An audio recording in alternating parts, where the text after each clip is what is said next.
Ya, bismillahirrahmanirrahim. Assalamualaikum warahmatullahi wabarakatuh. Waalaikumsalam warahmatullahi wabarakatuh. Alhamdulillahirrahmanirrahim. Kita dipertemukan lagi ya dalam kondisi sehat walafiat pada hari ini untuk melakukan kegiatan pembelajaran matematika wajib ya, kelas 12. Oke, sebelum kita mulai pertemuan kita kali ini, sama-sama kita berdoa dulu ya. Saya minta tolong ketua kelas, Wicak, tolong dipimpin untuk berdoa. Sebelum kita memulai pembelajaran pada hari ini, alangkah baiknya kita berdoa terlebih dahulu. Berdoa dimulai. Berdoa selesai. Oke, alhamdulillah. Selanjutnya saya minta kalian untuk mengisi absen dulu ya. Mengisi absen, silahkan isi absen di link yang saya berikan di kolom chatnya ya. Oke, terima kasih. Saya izin share screen ya ini. Hari ini kita akan belajar tentang statistika melanjutkan pertemuan kita sebelumnya ya. Kalau pertemuan sebelumnya kita masuk ke dalam ukuran pemusatan data gitu ya sampai ke kuartil. Nah, sekarang kita masuk ke ukuran letak data yaitu desil dan persentil. Untuk kompetensi dan indikator pencapaian kompetensinya, jadi KD dan IPK-nya ini masih sama seperti yang pekan sebelumnya.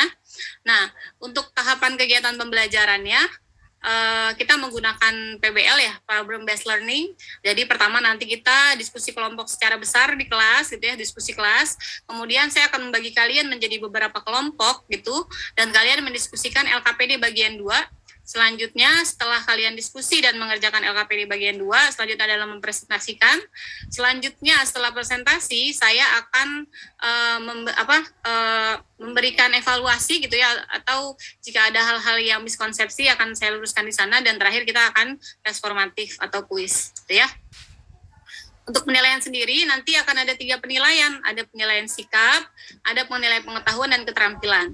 Untuk penilaian sikap, jadi nanti yang dinilai adalah keaktifan kalian dalam berdiskusi gitu ya, ketepatan waktu kalian dalam mengumpulkan LKPD, juga nanti kejujuran ya ketika mengerjakan tes formatif. Selanjutnya untuk pengetahuan nanti menggunakan tes formatif, dan untuk keterampilan itu nanti saya ambil nilainya melalui LKPD di bagian 2 ya, tentang menyelesaikan permasalahan kontekstual terkait nilai desil dan persentil. Di November 2018 untuk mempelajari potensi gempa megatrust dan tsunami di selatan Jawa. Oke. Sekarang kita berlanjut ke salah satu berita online ya. Ini ada berita online di sini tentang penerapan disaster crisis management. Di sini ada beberapa orang ahli gitu ya, dan juga dosen yang melakukan seminar gitu ya mengenai tentang disaster crisis management. Nah, kira-kira ya dari video yang tadi saya putar sama berita online ini tentang disaster crisis management, apa sih yang bisa kalian ambil? Kira-kira apa? Kalau yang saya tangkap dari video tersebut adalah itu merupakan sebuah pengaplikasian, sebuah penerapan dan pemanfaatan dari fungsi statistika itu sendiri.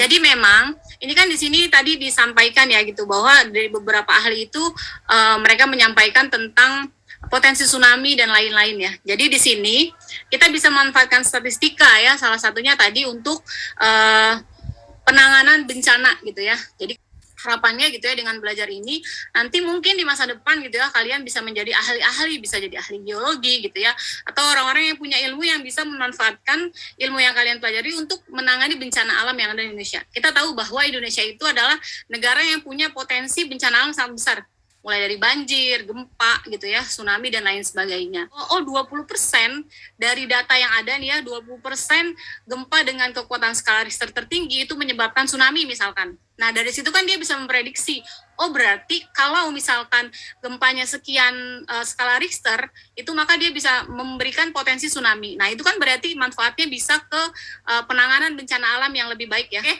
kita lanjutkan ya.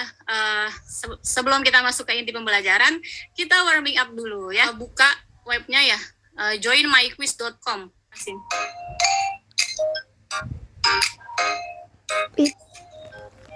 Bisa menjawab soalnya. Hampir banyak nih yang udah benar semua, tapi ada beberapa yang masih ada yang salah gitu ya. Nah, sekarang kita masuk ke permasalahan yang akan kita selesaikan pada hari ini. Oke, kita lihat di sini, kita amati sama-sama ya. Jadi di sini ceritanya ada sebuah di sini ditampilkan data hasil dari ulangan harian ya. Ulangan harian Dan di sini dikatakan bahwa 20% nilai terendah itu harus mengikuti tambahan kegiatan pembelajaran gitu. Nah, kita tahu ya, sebelumnya kan kita belajar tentang apa? Kuartil. Kalau di kuartil, itu ketika kita mengutipkan data dari yang terkecil sampai yang terbesar, kita bagi berapa kalau kuartil? Dibagi berapa? 4. Oke, dibagi 4 ya. Dibagi 4. Maka di sini kita punya yang namanya 25% gitu ya. 50% dan juga 75%. Nah, sekarang pertanyaannya, kalau di sini adanya 20%, nah, kita harus menggunakan apa nih? Seperti itu ya. Kita balik permasalahan yang sebelumnya, di situ dijelaskan bahwa nilai terendahnya yang kita cari adalah 20% yang mengikuti kegiatan tambahan. Berarti kalau 20% yang mengikuti kegiatan tambahan, itu yang nilainya rendah atau nilainya tinggi? Rendah bukan Bu? Rendah bukan Bu? Betul, rendah. Iyalah, kan berarti yang ikut pembelajaran tambahan nilai rendah dong. Maka nanti 20% nilai terendah di sini itu adalah yang mengikuti kegiatan tambahan. Nah, yang ditanyakan berapa nilai maksimum? Berarti batasnya di sini dong. Berarti ini nilai apa nih, Rizky? Nilai apa, Ki? D2. Nilai D2. Oke, good. Nilai D2 ya. Ya, gimana tadi caranya? Pertama tentukan apa nih, kita tentukan dulu. Frekuensi kumulatif. Oke, frekuensi kumulatif kita buat ya, kita kerjakan sama-sama. Berapa di sini?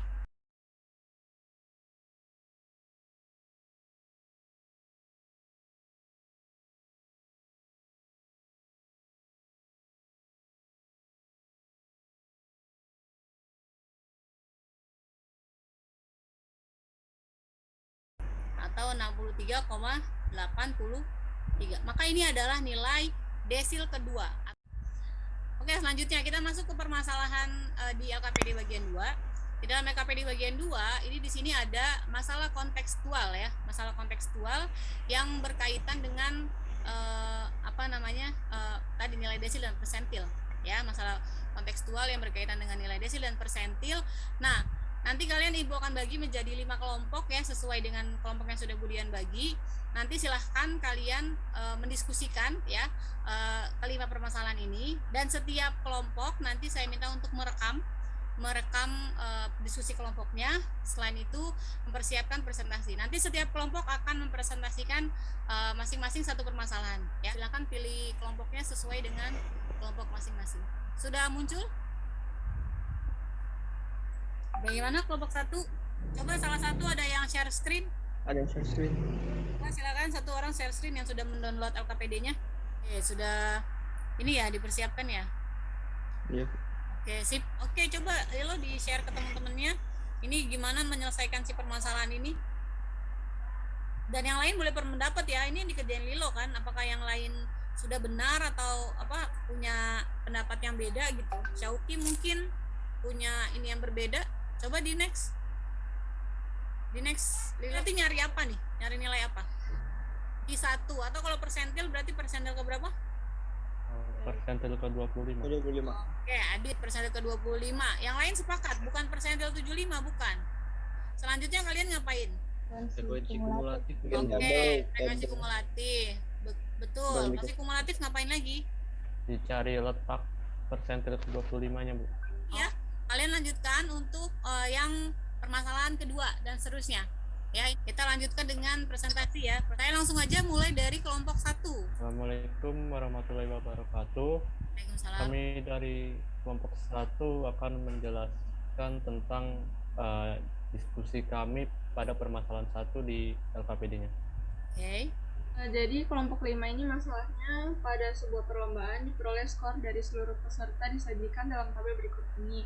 Jika hanya 20% peserta yang lolos masuk ke babak selanjutnya dengan skor minimal 54, tentukan jumlah peserta yang tidak dapat melanjutkan ke babak berikutnya. Nah, ini tabelnya udah dicari frekuensi kumulatifnya masing-masing. Oke. Terus yang pertama, jadi kita dapat D8 itu karena kan yang lolos 20% itu dari nilai maksimum. Sedangkan berarti yang kalau dari minimumnya itu 80%, jadi D-nya itu D8. Terus habis itu karena tadi D8-nya 54 dan 54 itu diantara kelas ada di dalam kelas kelima, yaitu dari 51 sampai 55. Nah, 10 tambah N. N-nya kan 10. Jadi total frekuensinya ada 50. Dengan kata lain ada 50 peserta. Yang tidak lolos ada 80%. Berarti 80% dikali 50 itu berarti 40 peserta, Bu. Oke, berarti ada 40 peserta yang gagal melanjutkan ke babak berikutnya ya. Tepuk tangan untuk kelompok terakhir. Oke, terima kasih Fatir dan kawan-kawan. Ya, dari yang kalian sampaikan ya itu insya Allah saya menangkap sudah pada memahami semua. Hanya tadi saya sedikit memperjelas ya. Tadi kan di kelompok 3 ya, kelompok Dwicak itu ada kesalahan penulisan ya. Adanya di sini ya, sorry, adanya di sini. Jadi saya salah. Nah ini harusnya bukan 55,5 ya. Jadi di sini 60,5 ditambah 90 dikurang 82 dibagi berapa ini? 10. Oke, nanti dapat di sini 60,5 ditambah 8 per 10 kali 5, 4 ya. Maka di sini sama dengan 64,5. Kayak gitu ya, saya memperjelas lagi yang terakhir. Nah, sedangkan untuk kelompok 4 ya, mungkin tadi kalau melihat ada yang agak bingung. Jadi di sini kelompok 4 ya, di sini langsung membuat I per 10N-nya ya. I per 10N-nya itu jadi kan di sini dibilang batas ya 64,5 ya. Ini nilai yang mengikuti pembelajaran, artinya yang remedial gitu ya. Yang remedial itu ada di sini posisinya. Kita nggak tahu ini persentil keberapakah, desil keberapakah gitu ya. Pokoknya nanti di sini kan dia nilainya sekian dikurang FKS dibagi frekuensi dan seterusnya. Maka nanti di sini dapat nilainya ini 17. Artinya nilai dari sini ke sini itu frekuensinya ada 17 orang. Jadi 17 per 40 itu maksudnya total yang mengikuti pembelajaran ulang atau remedial itu ada 17 orang. Dari yang kalian presentasikan itu sudah betul semua ya, sudah betul semua. Saya yang perjelas tadi yang dari kelompok Dwicak dan juga kelompok Raihan tadi ya, kelompok 3 dan kelompok 4. Tapi secara garis besar sudah benar. Oke, sekarang kita lanjut lagi ke tes formatif ya. Hanya 2 soal. Kita lanjut, silakan join lagi ke joinmyquiz.com. Oke, silakan masuk ke sini dan masukkan kodenya ya.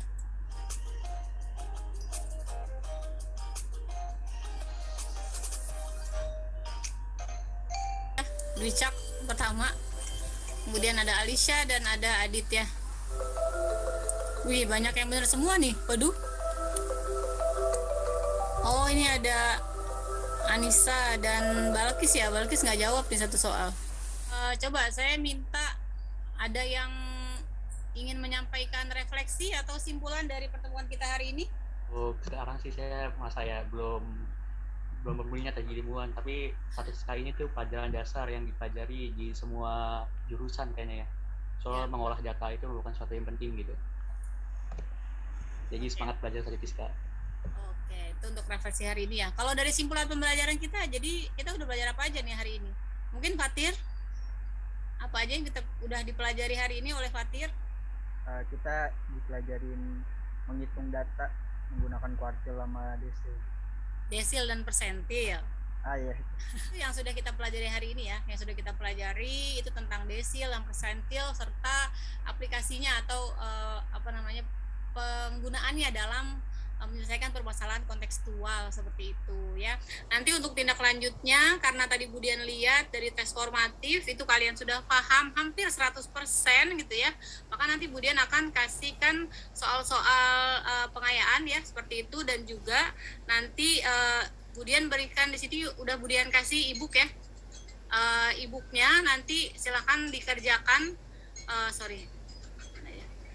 Di e-booknya ada di sudah Budian share ya. Nah, nanti kerjakan di latihan yang ini seperti itu ya. Oke, kita akan melanjutkan lagi pembelajaran kita minggu depan ya. Kita akan melanjutkan lagi tentang ukuran penyebaran data ya. Jadi ukuran letak data sudah, pemusatan data sudah, maka kita akan lanjutkan ke ukuran penyebaran data seperti itu ya. Oke, ada lagi yang ingin ditanyakan sebelum kita mengakhiri pertemuan kita? Bu, itu yang di modul halaman berapa, Bu? Oh iya, sorry, di modul itu halaman 60 yang di latihan evaluasi ya. Nanti itu boleh dikerjakan. Ada soal-soal hotsnya juga gitu ya. Jadi untuk pengayaan kalian, jika tidak ada lagi yang ditanyakan gitu ya, terima kasih atas perhatiannya. dan kesungguhan kalian mengikuti pembelajaran kita kali ini. Walaupun sudah siang tapi tetap bersemangat. Ya, sekali lagi terima kasih, jaga kesehatan gitu, mudah-mudahan kita bisa bertemu lagi minggu depan. Terima kasih dari saya. Kita tutup dengan berdoa ya, berdoa untuk agama dan kepercayaan masing-masing. Berdoa dimulai. Berdoa selesai. Terima kasih dari saya. Assalamualaikum warahmatullahi wabarakatuh.